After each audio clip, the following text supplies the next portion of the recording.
Scars एक ऐसी चीज है ना कि खासकर बहुत सारे ऐसे मेल्स है जो एक्सेप्ट नहीं कर पाते और फीमेल्स को वो सारी चीजें सुननी पड़ती है कई बार। तो ये एक फीमेल के पॉइंट ऑफ व्यू से लिखी हुई कविता है और इसका शीर्षक है निशान। और ये कुछ इस तरीके से लिखी थी मैंने कि नजरिया समझना बड़ा मुश्किल है ये मानती, खुद को ढूंढना कहीं हो ये जानती, तन से खूबसूरत हूं ये मानती हूं, सीरत से परखे कोई ये कठिन ये जानती। ये निशान वक्त के साथ आते हैं मानती, इन्हें अपनाना आपको असहज ये जानती, आपके लिए ये दाग है ये मानती हूँ, पर मेरे लिए ये है खूबसूरती का एहसास ये जानती। खामोश होती तारीफें आपकी मानती हूँ, आपका बदलता नजरिया निशा से जानती हूँ, पर ये भी मेरे तन का एक हिस्सा है ये मानती हूँ, और आप भी बदलोगे शायद ये जानती हूँ। वक्त शायद लग जाए इसमें ये मानती हूँ, कोशिश मेरी रहेगी सदा ये जानती हूँ। मुझे गर्व है हर निशा पर मेरे ये मानती हूँ, और तुम भी मानोगे एक दिन ये जानती हूँ। तो बदलना वक्त के साथ खुद को मानती हूँ, और संभलेगा तू भी एक दिन ये जानती हूँ। शुक्रिया।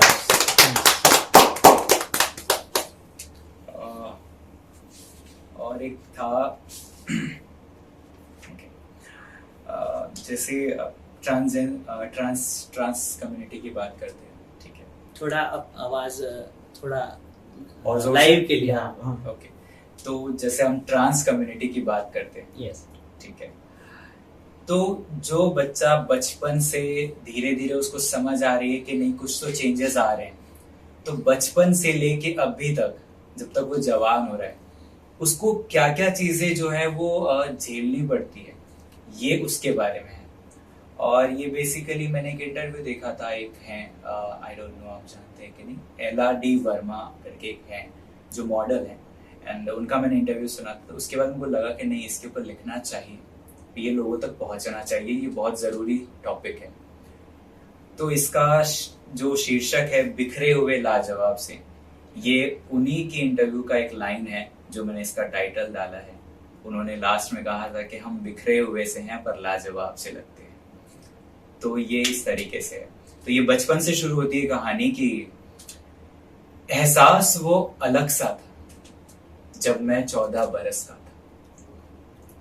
तो ये ट्रांसफॉर्मेशन है बॉय टू अ गर्ल कि एहसास वो अलग सा था जब मैं 14 बरस का था, कुछ तो जरूर बदल रहा, खुद से अलग मैं खुद को पा रहा था। कुछ अल्फाजों से मन आहत होता था, दूर सबसे जाने को दिल करता था। अरे मत ठुमक इतना इतरा कर क्यों चलता है, मेरी सीधी चाल से भी इन सबका मुंह खुलता था। कई बार जन्म देने वालों का डर भी शब्दों में दिख जाता था, मर जा या मार दे हमें, जब उनकी जुबान से ये निकल आता था। शोषण भी समाज से पहले घर पर नजर आता है, शब्दों के साथ तन को छूकर भी जब डर का एहसास कराया जाता है। पर वो कहते हैं ना कि वक्त भी वक्त पर करवट लेता है, मेरे वक्त ने भी करवट ली। वक्त के साथ मैं आगे बढ़ी, खुद को समझाया, खुद को मनाया। रोष भरे शब्दों की दीवार तोड़ मैंने खुद का रास्ता बनाया। ये उस समाज की बात है जहां इंसान होने में भी वक्त लगता है, पर इस समाज में तो हमें इंसान भी नहीं गिना जाता।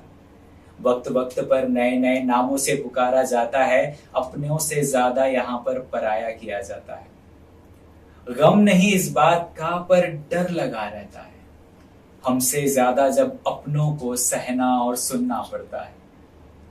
अब निडर भी मैं और साहसी भी मैं, कमाल भी मैं और बवाल भी मैं।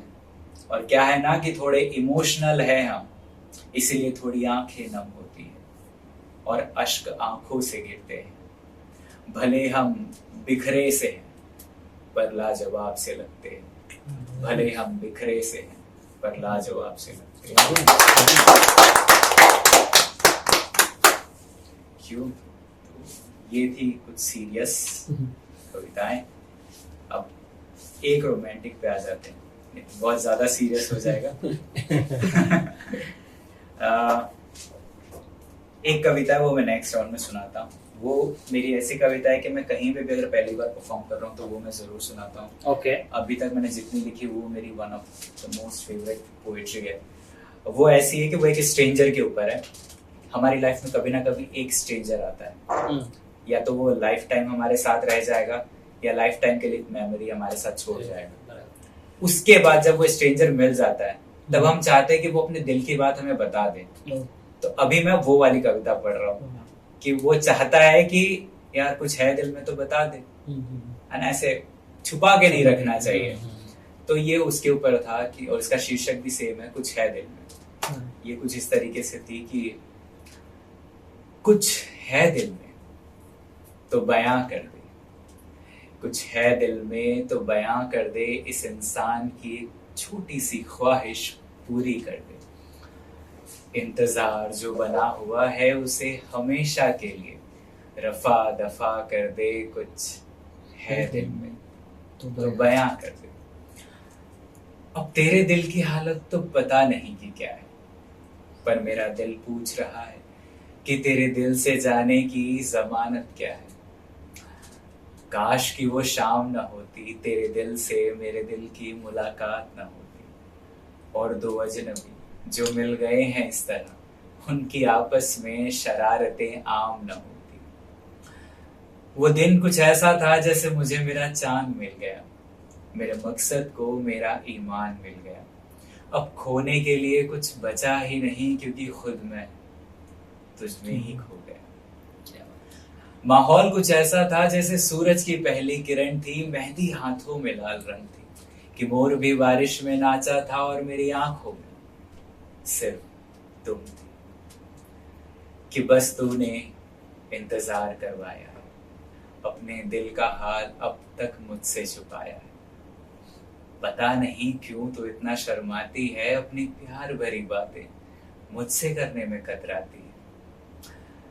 अब इस सब्र का इम्तिहान न ले, कि अब इस सब्र का इम्तिहान न ले, कुछ है दिल में तो बयां कर दे, कुछ है दिल में तो बयां कर दे। बढ़िया बढ़िया। शहर से ही शुरू करता हूँ मैं। अच्छा, क्या बात है। कि जब हम नए शहर जाते हैं तो हमने बहुत सारे किस्से सुने होते हैं, पर हमें एग्जैक्टली नहीं पता कि वो शहर कैसा है। इस पे 2 लाइनें थी कि किस्सा उस शहर का हमने कुछ और ही सुना था, कि किस्सा उस शहर का हमने कुछ और ही सुना था, और आज उस शहर को नजदीक से भी देख लिया। क्या बात है। और भाई शेरो शायरी करते हैं तो कुछ एक चीजें मैंने भी लिखी थी। चाय, आई होप किनको किनको पसंद है चाय। चाय पसंद है, सबको पसंद है। चाय जीवन है। तो चाय प्रेम है, जीवन तो है ही, साथ में प्रेम भी है। तो चाय पे मैंने कुछ कुछ चीजें लिखी है, और एक ये है कि तू सिर्फ चाय नहीं जज्बात है, कि तू सिर्फ चाय नहीं जज्बात है, इश्क सा प्यारा एहसास है, कि तुझ बिन कैसे गुजारूं ये जिंदगी, कि तुझ बिन कैसे गुजारूं ये जिंदगी, खाली कप में भी भला कोई मिठास है। क्या बात है। चाय नहीं जज्बात है। और कई बार होता है ना कि हम चाहते हैं कि हम किसी को प्रपोज करें, और थोड़ा अलग तरीका, हम आई लव यू नहीं कहना चाहते। उस पे लिखा था कि मुनासिब हो तो इश्क कह जाना, कि मुनासिब हो तो इश्क कह जाना, और हो अगर इश्क मुझसे तो मेरी चाय हो जाना। बढ़िया बढ़िया। ऐसा था। और अभी भी थोड़ा सा ऐसा है तो सीरियस से शुरू करके फिर इश्क पे खत्म करते, और बात लेकिन मोहब्बत ही करते हैं। जैसे भाई ने कहा कि प्रेम एक वक्त तक प्रेम होता है, फिर गंभीर हो जाता है। तो ये भी गंभीर प्रेम के ऊपर है, ओके लेकिन है प्रेम ही। ओके और एक सेकेंड,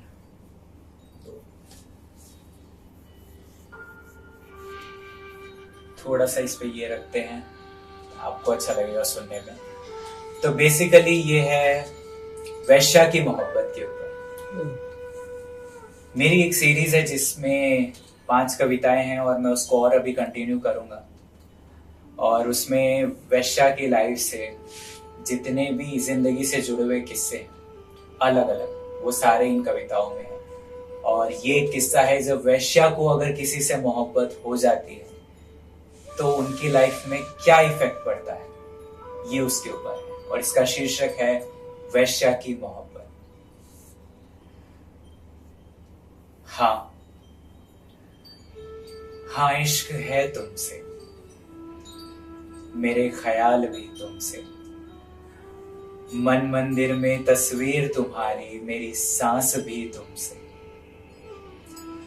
पर मेरे इश्क का क्या कसूर, मुझे कह जाना जरूर। क्या मुझे हक नहीं इस समाज को ये कैसा गुरु, जिस शख्स को ये दिल दिया उस शख्स ने तौबा किया। वादे बहुत से थे पहले उसके, पर इस समाज ने सब कुछ तोड़ दिया। क्या गलती ये उसकी थी या गलती ये मेरी है?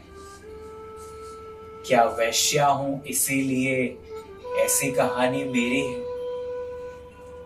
शायद अब इंसानों से अलग गिनी जाती वैश्या होना, इसीलिए सिर्फ नुमाइश का खेल बन जाती। हमारे लिए तो कहने वाले हमेशा दबके रह जाते हैं, और जिनसे इश्क हो जाए वो कहीं के नहीं रह जाते। लगता है कि वैश्या होना जिंदगी की जंजीर है, जहां ना सोच है, ना दिल है, और ना ही इश्क है। तुम्हें एक बात कहूं, ये धंधा जरूर तुम सब चलाते और हमसे लाखों करोड़ों कमाते हो। सिर्फ मर्द होकर तमाशा देखते हो, हमारे तन मन को नग्न कर जाते हो। पर ये इश्क एक ऐसी आंधी है जिसका एक तिनका ही काफी है। मुझे संभालने के लिए इश्क का एक पल भी काफी है। वो मुझे मिले ना मिले, वो मुझे अपनाए ना अपनाए, पर इश्क मेरा सलामत रहेगा और उसका नाम हमेशा इस दिल पे रहेगा। पर जाते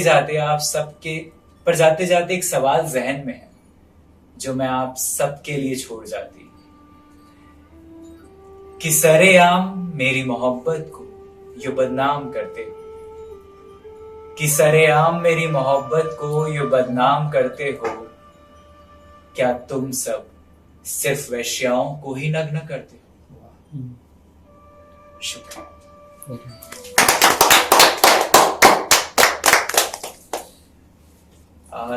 तो ये अलग अलग है इसमें। ये एक पार्ट था जिसमें मैंने ये कोशिश की थी कि वैश्या को अगर किसी से मोहब्बत हो तो क्या सिचुएशन होती है। 2 कविताएं और है जिसमें वैश्या की लाइफ जो है वो मैंने लिखी है। एक कविता है जिसमें वैश्या, अगर किसी इंसान को वैश्या से मोहब्बत हो जाए तब क्या सिचुएशन होती है, उसकी लाइफ में क्या इफेक्ट पड़ता है। और ऐसे ही ये आगे सीरीज जो है ये बढ़ती जाएगी। अभी तो अभी 5 कविताएं हैं इसमें, और कोशिश कर रहा हूँ कि और इसमें मैं जितना लिख सकूं तो मैं लिखूंगा। क्या बात है, क्या बात है। अब बातें हैं, एक कविता है, कई बार होता है कि हम घर पर अकेले होते हैं और घर पर हमारे साथ बात करने वाला कोई होता नहीं।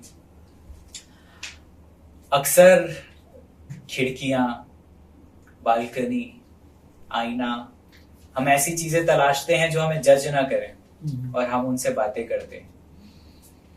तो ये एक कविता है और ये एक फीमेल के पॉइंट ऑफ व्यू से है कि वो अपनी बालकनी से बात कर रही है, क्योंकि उसके साथ बात कर, वो अक्सर कोशिश करती है कि जब भी वो दिन भर काम करके बाहर से घर आए वापस तो कोई होना चाहिए बात करने के लिए। तो वो बालकनी से बात करती है और अपनी सारी बातें उस बालकनी को बताती है। और इसका टाइटल भी यही है कि मैं और मेरी बालकनी। ये कुछ इस तरीके से है कि मैं तुमसे बात करती हूँ, लाजवाब करती हूँ। मैं तुमसे बात करती हूँ, लाजवाब करती हूँ। कहना है बहुत कुछ, पर इंतजार मैं करती हूँ। कुछ अपनी कुछ उसकी बातें मैं रखती हूँ। मैं तुमसे बात करती हूँ। तुम कम नहीं किसी दोस्त से। ये ख्याल, ये सोच मैं अपने अंदर रखती हूँ। दिन भर की थकान से दूर तेरे पास बैठ अपना हाल मैं साझा करती हूँ। वो हंसी का माहौल, वो उदासी भरी सूरत, तेरे साथ हर पल, हर ख्वाहिश, हर इच्छा जाहिर करती हूँ। कि रंग भले सतरंगी हो, मेरा मन अतरंगी हो, पर वो अंधेरी रात में चांद मैं तुझ संग देखा करती हूँ। मैं तुमसे बात करती हूँ, पर लाजवाब करती हूँ। मैं तुमसे बात करती हूँ। Thank you. आपको इंस्टाग्राम लाइव पे कमेंट आया है भाई साहब, बहुत बढ़िया poem. Thank you so much guys, thank you.